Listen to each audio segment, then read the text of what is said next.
Author Tom Hunley joins us now. Tom, it's really great to have you here. Oh, it's so good to be here. And you're a professor in your everyday life. That's true. I teach poetry writing and other things at Western Kentucky University here in Bowling Green. Well, let's talk a little bit about writing poetry, because that's a little bit different than perhaps writing a novel or something like that. So help us understand what's involved in poetry writing.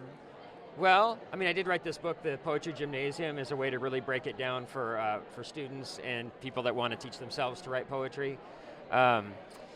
Basically, in poetry, you usually don't start out with something you're trying to say. Like, people come in having a message, and usually I say, if you already know what you're going to say, it should be maybe a letter to the editor. So in poetry, it's more about playing around with language in different ways and trying to find a way to surprise yourself. If you surprise yourself, if you say something you didn't expect to say, then other people that read it will be surprised also. You know, there's the old cliche, and we are taught as children that poetry should rhyme. Where did that come from? Well, it came from Chaucer. For about 400 years in English language poetry, rhyme was dominant.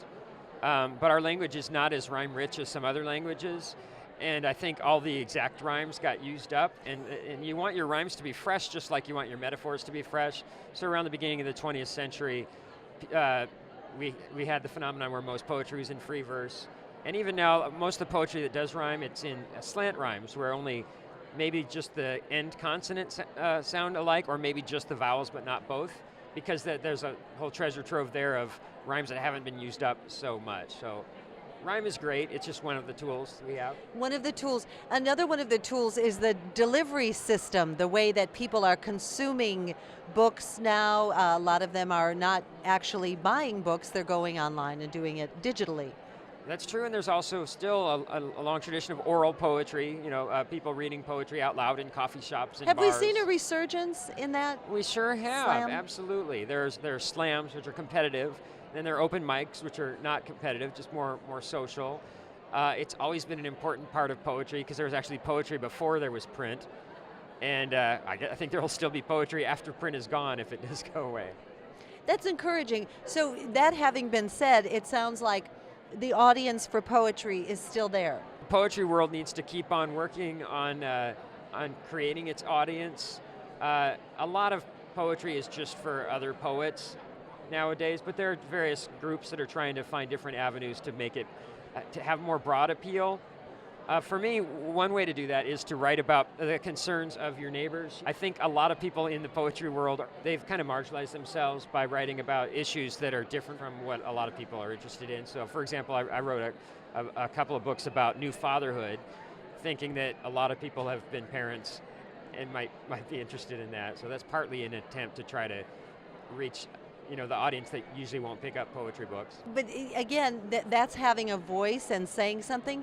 So in the beginning of the interview, you were talking about how if you go into poetry Right. with the end in mind, that's Right. really not. The thing is, I wasn't trying to write poems about new fatherhood. I was just trying to play with language in it, but I was obsessed with new fatherhood, and every single poem ended up being about that. It's kind of how it works. You give yourself something to do with language, and if you're fortunate, you have an obsession, and your unconscious will fill in that content for you. I love that. That's poetry right there, talking about that. So what's ahead for you? You want to continue to write poetry? Sure. I'm working on a book of poems, all in the voices of characters from The Simpsons. They're what you call dramatic monologues. So I have 38 of those so far, and I hope to have a full-length book. I mean, there are hundreds of characters.